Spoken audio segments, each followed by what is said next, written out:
우리 잠깐 한번 더 기도합시다.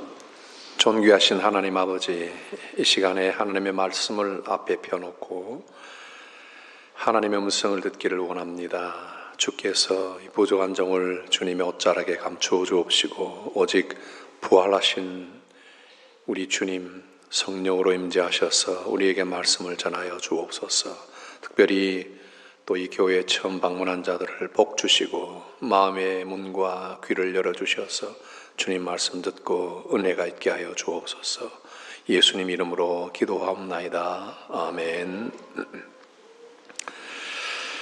오늘 사도 바울이 고린도에 거하면서 편지를 쓴 것을 우리가 봅니다. 로마 교회 성도들에게 보내는 편지인데 바울 자신이 실제로 로마를 방문하지는 않았고 여러 번 가고 싶었고 만나고 싶었던 성도들인데도 불구하고 그런 기회를 하나님이 주지 않으심으로 로마를 가지를 못했습니다. 그래서 구구절절 편지를 써서 자신을 만나보지 못했던 성도들이라 자기를 좀 소개를 이렇게 쭉 좀 하고 그 다음에 예수님 안에 있는 믿음에 굳게 서 있을 것을 부탁하는 이런 소중한 편지를 썼습니다.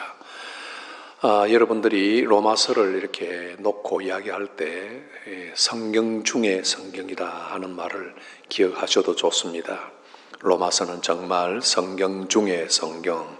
그래서 성경이 하나님의 말씀으로 우리 기독교의 소중한 경전이지만은 그것을 마치 반지에다가 비유한다면은 로마서는 그 위에 있는 다이아몬드와 같아 이렇게도 비유를 할 정도로 이 로마서는 소중한 내용과 진리를 담고 있습니다. 이 편지를 보내면서 사도 바울은 먼저 부르심이라는 단어를 몇 번을 사용을 합니다. 그래서 오늘 제가 설교 제목을 부르심이라고 이렇게 적었는데 이 부르심에 사도 바울은 먼저 예수 그리스도의 종으로 부르심을 받았다. Of Jesus Christ. 그냥 막 부르는 소리, 아무나 부르는 일꾼으로 부르는 이런 게 아니라 예수 그리스도가 그를 불렀다. 그에게 부르심의 첫 번째 부르심은 자기를 사도로 불렀다 하는 것을 이야기합니다. 그러면서 중요한 단어를 자기에게 붙이는데 그리스도 예수의 무엇으로 부름을 받았다? 종으로 부름을 받았다 그랬습니다. 우리는 종 그러면 막 그냥 뭐 심부름하는 사람 정도 이야기할지 몰라요. 왜냐하면 우리는 종인 뭔지 그런 문화나 환경 속에서 살지 않기 때문에. 그러나 그 당시에 종이라면은 둘로스라고 하는 헬라어인데 그 당시에 둘로스라고 하면 사람이 아니라 그냥 도구였어요. 시장을 가면 소나 말들을 나귀들을 이렇게 팔지만은 그러나 시장에 가면 역시 종들이 나와서 시장에 나와서 판매 대상이 되어 있었어요. 옷은 거의 나체로 서 있었고 누군가가 지나가다가 주인이 될 만한 사람이 나 저 종 내가 살게 이러면 그걸 팔아서 종을 따라가는 거예요. 그리고는 그 주인의 종으로 인식을 받기 위해서 집에 가면 귀에다가 구멍을 뚫는 거예요. 뚫어서 주인의 이름을 박아놓고 마치 요즘에 우리 펫들에게 이름을 하나 붙여주고 전화번호를 붙여줘서 어디 잊어버리면은 그 전화번호를 찾고 주인을 찾도록 이렇게 이름을 붙이는 것처럼 우리 집에 쿠키에게도 그 이름 전화번호가 달려있고 이름이 또 달려있어요. 그런데 그런 자신의 삶은 아무것도 없고 완전히 인권, 인간 대접 이런 것은 있을 수가 없고 이렇게 말했어요. 사람들은 말하는 나귀라 그렇게 이야기했어요. 나귀하고 똑같은데 똑같이 일을 부려먹을 수 있는 그런 도구인데 다른 게 뭐냐? 말을 한다는 거예요. 그 정도로 취급을 받던 사람이 종이었어요. 여러분들이 만약에 그런 신분이었다고 하면 어디 가서 가급적이면 종이 아닌 척하고 싶겠죠. 이 모양 저 모양 표시가 다 날지 모르겠지만은, 그러나 우리가 조금 열등한 어떤 부분이 있으면 그런 것을 다 감추려고 하지 않습니까? 그런데 바울이 뭐라고 그럽니까? 자신을 둘로스다, 종이다. 거침없이 자기 자신에 대해서 종이라고 표현을 합니다. 굉장히 놀라운 이야기예요. 사도 바울은 로마의 시민권을 가지고 있었던 사람입니다. 그는 학식이 있었던 사람입니다. 유대교의 지도자였습니다. 그에게는 막강한 권력이 있어가지고 예수님을 믿기 전에는 예수 믿는 자들을 잡아서 죽일 수 있는 그런 권한, 스데반이 순교를 당해서 유대교인들에 의해서 돌에 맞아 죽을 때 그 죽은 데 대한 증인으로서 그 앞에 스데반의 옷을 다 갖다 던져놓을 정도로 그런 파워를 가진 사람이었는데, 예수 그리스도를 알고 나서 자기는 예수 그리스도의 둘로스라고 스스로를 이렇게 말을 해서 로마 교인들에게 자기를 소개하고 있습니다. 이것은 대단히 중요한 포인트가 있습니다. 그것은 뭐냐면 예수 그리스도의 종이라고 할 때 비록 종이라도 그는 예수 그리스도에 대한 분명한 자기 삶의 목표가 있다는 거예요. 자기 삶의 분명한 목표가 있다는 거예요. 뭐예요? 예수 그리스도의 종, 예수님을 위하고 예수 그리스도의 복음을 위하는 사람이다. 하나님의 아들이신 예수님을 위하는 사람이다 하는 뚜렷한 목표가 있는 거예요. 오늘날 우리들도 마찬가지예요. 예수 그리스도의 사람이 되면 그 사람은 삶에 분명한 목표가 생기는 것입니다. 그리고 그는 예수 그리스도 하나님의 아들에 대하여 확고한 지식을 가지고 있습니다. 여기 보면 이 복음을 위한 종이 되었다는 데 대해서 이 복음이 뭐냐를 설명을 해주는데, 이 복음 바로 하나님의 아들 예수님이다 하고 로마 교인들에게 설명을 해줍니다. 이 하나님의 아들은 어떻게 나타나느냐? 2절 보면은 하나님께서 예언자들을 통해 성경에 미리 약속하신 것이다. 성경에 미리 약속하신 예수 그리스도, 그는 하나님의 아들, 그는 죽은 자 가운데서 부활하신 다윗의 후손이다. 우리 주 예수 그리스도시다. 이는 누구냐? 성경에 약속하신 하나님의 아들이다. 여러분, 제가 좀 강조하는 이유를 아시겠습니까? 사도 바울은 전에는 예수를 핍박하던 자였어요. 다메섹 도상에 올라갈 때 제사장들의 그 막강한 공문을 가지고 예수 믿는 자들을, 유대교를 반대하는 그 이단들을 죽이기 위해서 말하자면 살인 어떤 라이센스를 들고 가는 거예요. 체포 라이센스를 들고 가는 거예요. 그렇게 올라가다가 예수님을 환상 속에 만난 거예요. 그가 그 살기 등등한 눈을 가지고 다메섹 도상을 올라갈 때 하늘에서 예수님이 나타나셨어. 그에게 사울아, 사울아. 그는 그 예수의 부활하신 예수의 권위 앞에 엎드려져서 누구냐 물었고, 예수님은 네가 핍박하는 예수다고 답을 하시고, 앞으로 그를 예수를 증거하는 사도로 사용하실 것을 예수님이 작정하시고 그를 그렇게 부르셨습니다. 그 엄중한 체험이 그에게 있었어요. 누구와도 비교할 수 없는 체험이 그에게 있었어요. 다른 제자들은 예수님을 따라다니면서 그냥 배우고 항상 예수님을 일상 속에서 만났지만 그는 이런 독특한 경험을 했어요. 하늘에서 그냥 광채가 일어나고 놀라운 소리가 일어나고 옆에 있는 사람들이 다 같이 엎드러지는 이런 경험들을 했어요. 그는 눈이 그 순간에 멀었고 다른 사람들에게 이끌려갔습니다. Totally, utterly helpless한 그런 인생이 되어서 끌려가서 나중에 결국 그가 예수님 앞에 굴복하게 된 것, 종으로 부름받은 것을 승복하게 되는 그런 과정이 나옵니다. 그러면 나는 이 예수를 내가 체험한 예수다, 나의 환상 속에 만났던 예수다 말하지 않고 성경에 하나님이 기록하시고 예언된 예수다 하고 성경을 근거로 이야기합니다.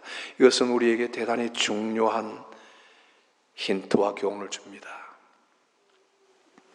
우리들이 종종 예수 믿는 믿음의 근거를 묻기를 시작합니다.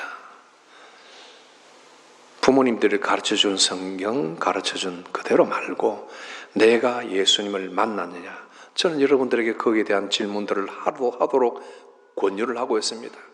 무턱대고 들려준 것 다 듣고 자기는 한 번도 생각해 보지 않는 그런 기독교를 믿다가 어느 순간에 문제가 일어나고 고통스러운 일이 닥칠 때 그제서야 혼돈하지 말고 순간순간 그 말씀이 그런가, 예수님은 살아계신 하나님의 아들인가, 여러분들이 개인적인 체험을 하도록 계속 여러분들에게 제가 문을 두드리고 노크를 합니다. 그냥 맹목적으로 목사만 따라오지 말라고 여러분들에게 도전합니다. 그런데 사도 바울의 경우에 보면은 그런 체험을 했기 때문에 더 이상 흔들릴 수 없는 사람인데도 그는 자기 믿음의 근거를 자기 체험과 환상에 두지 않고 성경에 두었다. 우리 역시 마찬가지입니다. 사도 바울이 이렇게 근거를 두었기 때문에 고린도 후서에 보면은 그가 당한 고난들을 이야기하는데 얼마나 많이 얻어맞았는지, 돌로 치는 것을 당했고 여러 번 파선하고 여러 번 굶고 옥에는 여러 번 갇히고 얼마나 많은 고생을 하고 굶고 자지 못하고 이런 순간들을 겪었는데, 그러나 체험으로 따지면 이럴 때 뭐지? 분명히 내게 환상으로 나타났던 하나님, 예수 그리스도 하나님의 아들인데 지금 내가 이렇게 옥에 갇힌 거는 뭐지? 내가 왜 이렇게 두들겨 맞고 다니지? 내가 왜 예수의 복음을 위해서 나섰는데 예수께서는 나를 보호해 주지 않고 나를 건져주지 않지? 나를 이토록 고난에 빠지게 하는 이유는 뭐지? 분명히 그 체험은 흔들리게 되어 있어요. 그러나 사도 바울은 하나님의 계시의 말씀인 성경을 근거로 예수님을 붙잡았기 때문에 그는 그런 순간이 와도 전혀 흔들리지 않는 거예요. 오히려 그에게 어려운 순간이 닥치고 몸이 말할 수 없이 고통스러울 때 자기가 그 고통을, 그 질고를 사단이 준 가시라고 생각하고 하나님께 기도하고 기도했어요. 이것을 빼달라고, 이 고통에서 이기게 해달라고, 낫게 해달라고 3번씩 기도했지만 어떻게 됐어요? 그 기도를 하나님이 들어주지 않았으니까 그러면 하나님이 계시지 않네? 하고 말할 수도 있는 거예요. 여러분, 우리가 많은 경우에 의심하고 회의하는 것이 이런 이유 때문이 아닌가요? 하나님이 우리를 위해서 하늘에 보좌를 여시고 땅 위에 비를 예비하시고 구름을 모으시며 우는 까마귀 새끼까지 먹이를 예비하시고 상한 자를 고치시며 고통받는 자를 위로하시며 기도하는 자에게 귀를 기울이신다고 약속을 다해 놓으시고 이 나라를 이 꼴로 만들어 놓으십니까? 확 뒤집어 주시지 왜 이 나라를 이 꼴로 그대로 두십니까? 방탕하고 마약에 점점 찌들어가고 사치하고 연락하고 교회는 교회로서 역할을 제대로 못하는 것 같고 교회 지도자들은 항상 지탄을 받고 성도들은 성도들로서의 힘을 쓰지 못하고 이런 마당에 과연 우리 기독교는 진실된 하나님의 종교인가? 살아있는 하나님이 통치하시는 교회인가? 하는 질문을 던질 수밖에 없죠. 그 근거는 우리에게 일어나는 현상이 아니라 사도 바울이 말한 대로 하나님이 말씀에 예언하시고 작정하시고 우리에게 보내기로 말씀하셨던 그 예수 그리스도의 복음이라는 것, 하나님이 그 예수 그리스도를 통해서 직접 말씀하신 바 성경에 기록된 대로 주님께서 이 교회를 세우시고 교회를 내가 보양하시고 마귀의 권세가 있을지라도 음부의 권세가 휘몰아칠지라도 이 교회는 내가 세운다 하고 말씀하셨기 때문에 그 말씀을 믿고 이런 여러 가지 열악한 상황 속에서 폐산병과 같은 무너진 그런 교회와 같은 잿더미 위에 있는 그런 상태에 있는 현실 속에서도 하나님의 말씀을 근거하여 우리는 용감히 전진하는 것입니다. 종종 우리가 만져보고 믿겠다, 하나님의 존재를 이해하고 믿겠다고 하는 사람, 하나님이 살아계신 건 반드시 나는 증명을 해야 돼 하고 말하지만, 그러나 하나님은 증명의 대상이 아닌 믿음의 대상입니다. 사도 바울은 하나님의 말씀을 통해서 하나님이 계시한 그 예수 그리스도를 믿는 믿음으로 모든 것이 거기에 덮이는 것입니다. 요한 1서에서 요한은 이렇게 이야기합니다. 사도 바울은 부르심을 받았다 이렇게 말하는데, 요한의 자신이 쓴 편지에서 거듭난 사람, 새로 태어난 사람 이렇게 평가합니다. 그러니까 부름을 받았다 바울이 이야기할 때, 요한은 그 사람은 하나님께로서 난 자, 하나님께서 태어난 자, 하나님이 새로 나게 한 사람 이렇게 이야기합니다. 그 사람에 대해서 뭐라고 합니까? 우리가 사람이 하는 증언도 받아들이는데 더 크신 하나님의 증거는 받아들이지 않겠습니까? 하나님의 증거는 이것이니 곧 하나님께서 자기 아들에 관해 이미 증언하신 것입니다. 똑같은 말이죠. 하나님이 말씀하셨기 때문에 우리는 그것을 증거로 받아들인다 하는 요한의 말입니다. 요한일서 5장 10절, 누구든지 하나님의 아들을 믿는 사람은 자기 안에 증거를 가지고 있다. 그렇죠. 하나님을 믿는 사람은 성령이 증거를 주시는 거예요. 믿음에 회의가 없다, 그 말은 아니에요. 기도하는데 모든 것이 탁탁탁탁 자동적으로 응답이 나온다, 100가지가 나온다, 그런 말은 아니에요. 사도 바울의 경우를 예를 들었죠. 여러 가지 환난과 고통을 당했지만은, 그러나 우리도 마찬가지, 세상 살면서 우리 뜻대로 되지 않고 기도의 응답이 더뎌지고 모든 것이 흑암에 갇힌 것 같고 하나님이 계시지 않는 것 같은 그런 상황일지라도 성령님이 믿음을 가진 사람은 그 속에 믿음에 대한 증거를 주신다. 믿음으로 이 모든 것들을 볼 수 있도록 증거를 주신다 하는 것입니다. 그러니 이해로 이해를 시켜서 되는 것이 아니에요. 증명을 다 해서 되는 것이 아니라는 그런 반증이 되는 것입니다. 요한일서 5장 4절, 하나님에게서 난 사람은 누구나 세상을 이깁니다. 이긴다는 것은 빅토리라는, 올림픽에서 이긴다는 빅토리라는 말보다는 overcome이라는 단어예요. 하나님께로 난 사람은 모든 것을 다 극복하고 넘어갈 수 있다 하는 것입니다. 비록 옥에서 갇혀서 매를 맞고 40에 하나 감한 율법주의자들에 의한 39대씩 몇 차례도 맞고 태장에 여러 번 맞았다, 돌로 침을 받았다, 여러 고난이 있었지만은, 그러나 이런 것들을 이겼다. 무엇으로요? 믿음으로 세상을 이겼다. 세상을 이김은 이것이니 바로 우리의 믿음이다 하는 겁니다. 그러므로 우리 성도들은 의심과 여러 가지 질문들을 성경으로 탐구하는 것입니다. 그리고 성경으로 풀어가고 세상에서의 불합리, 회의, 절망들을 믿음으로 overcome, 그때그때 넘어가는 겁니다. 우리 성도들 중에 사업하다가 뻔하게 자기 권리 주장해서 손해보지 않을 사람이 있는데, 그러나 그것을 상대방에게 주장하고 법적으로 권리를 주장해서 어떤 트러블이 있더라도 이것을 헤쳐나가면서 그에게 조금도 손해보지 않고 모든 것을 다 페이백을 받겠다, 이렇게 할 수 있는데 포기한 사람이 있습니다. 그 사람은 세상을 이기는 사람이에요. 세상의 법칙대로 하지 않는 사람이에요. 세상에서는 어리석은 자라 평가를 받을지 몰라도 세상에서는 너 그렇게 손해보고 그렇게 사니 이런 바보 아니냐 이런 소리를 들을지 몰라도, 그런 사람은 세상의 여러 가지 고난 속에서도 담대히 맞서며 하나님의 심판을 기다리고 하나님의 보상을 기다리며 그렇게 세상을 살아가는 성도들이 있습니다. 또한 두 번째 볼 것은, 이 부르심은 to be saints로 부르심을 받는다, 성도로 부름을 받는다 하는 의미가 있습니다. 1장 7절 오늘 읽었는데, 하나님의 사랑을 받고 성도로 부르심을 받은 로마에 있는 모든 사람에게 그랬습니다. 한 번도 만나지 못했던 사람, 얼굴도 본 적이 없는 사람들에게 너희들은 하나님의 사랑을 받아 성도로 부르심을 받았다. 거기에 부르심이 들어갑니다. 그들에게 바울이 건네는 문화는 뭡니까? 하나님 우리 아버지와 주 예수 그리스도로부터 은혜와 평강이 있기를. 여기 세 단어를 주목합시다.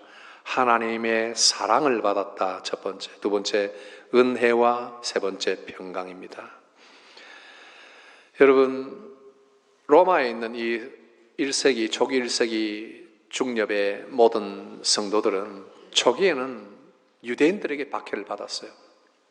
이단자들 말이죠. 예수를 믿는다는 이 사람들 전부도 하나님 외에 다른 하나님을 믿는다고 생각하기 때문에 유대교 사람들이 그들을 많이 비판했어요. 그런데 여러분 잘 알지만 로마에 가면 카타콤이라는 게 있죠, 그죠? 그 관광 명소가 되어 있어서 로마를 방문하는 사람들이 그 지하로 내려갑니다. 지금도 애지간히 관광객을 위해서 간수를 해놓았긴 하지만은 그러나 칙칙하고 습기차고 하는 것 아직도 그 지하가 그렇습니다. 거기에다가 피신처를 만들어 놓고 일생을 살고 죽은 사람은 한쪽에 몰아놓고 장사를 지내고 그렇게 했던 곳이 있죠.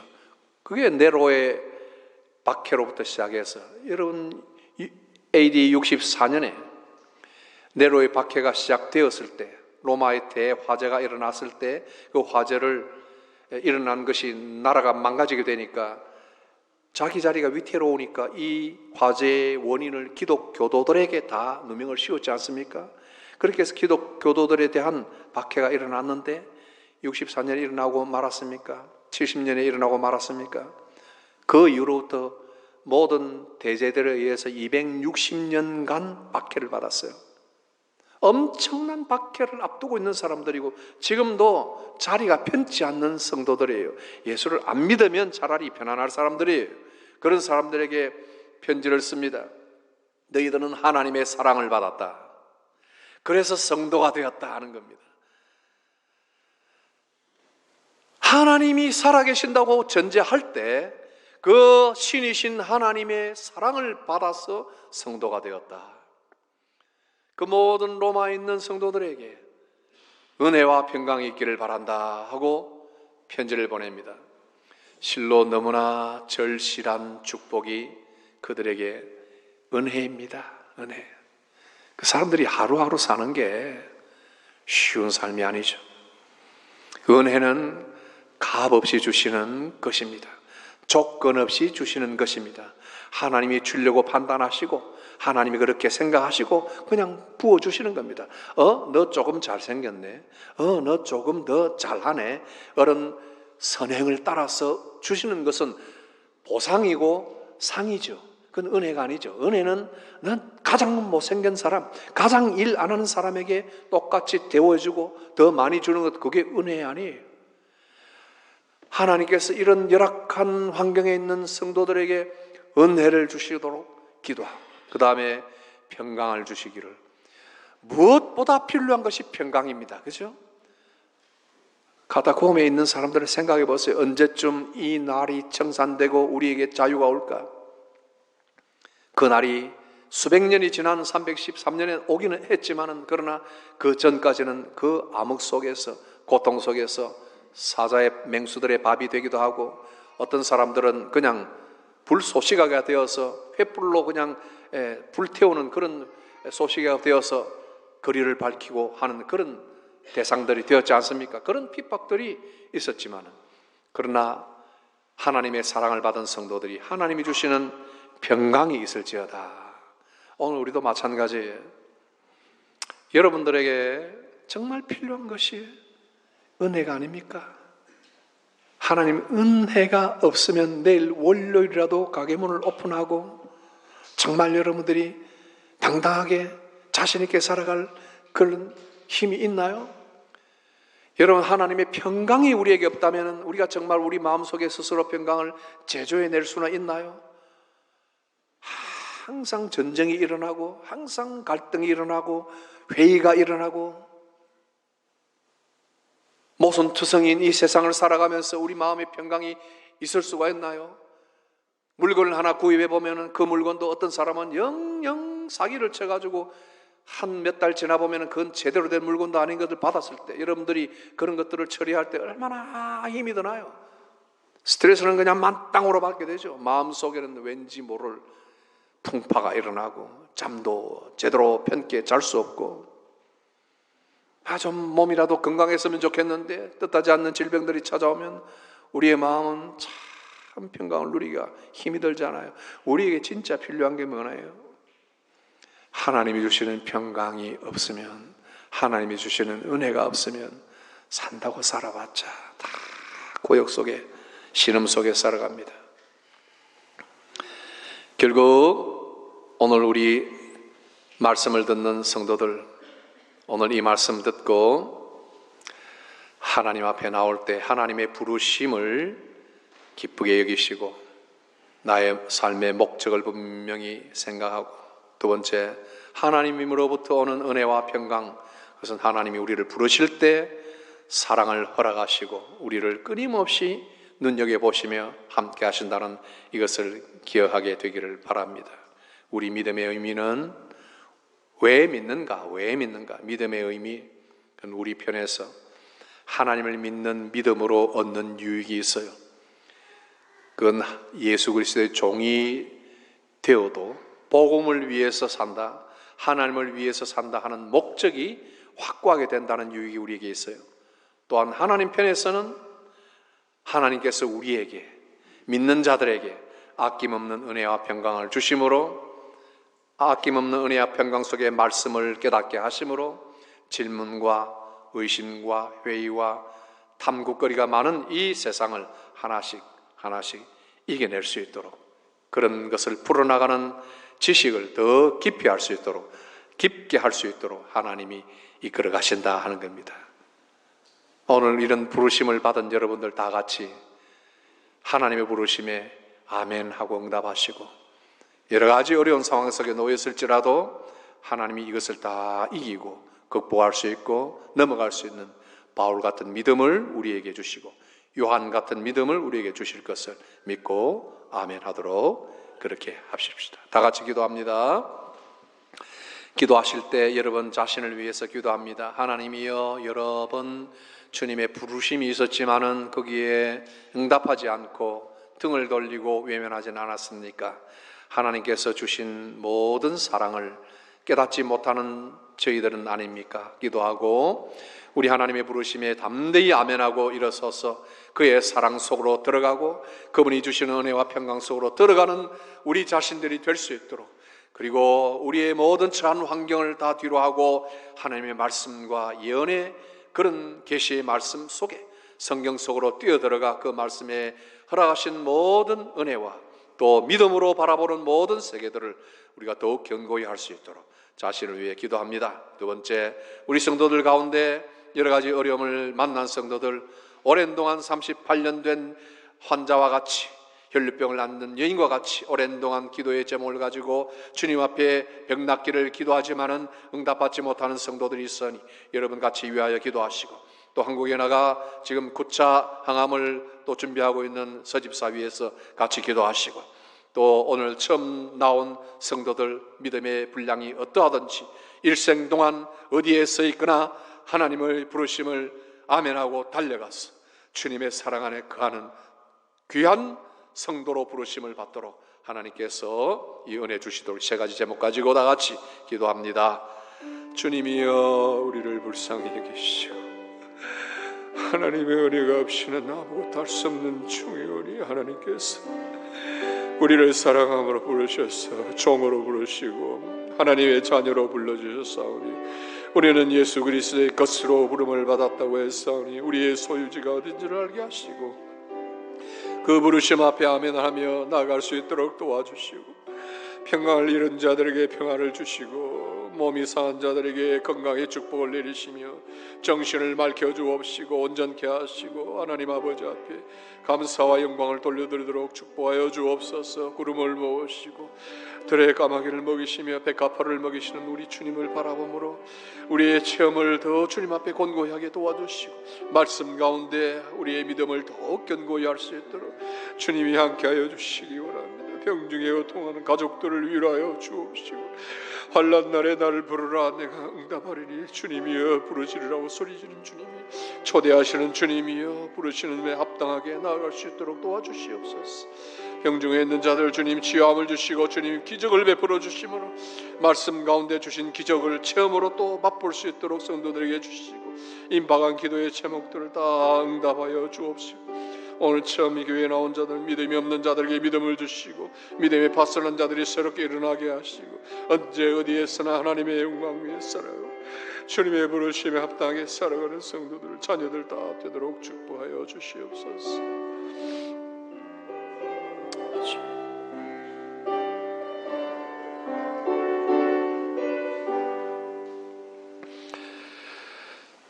주의 귀한 은혜 받고 일생 빚진 자 되네, 주의 은혜에 사슬대사 나를 죽게 맵소서.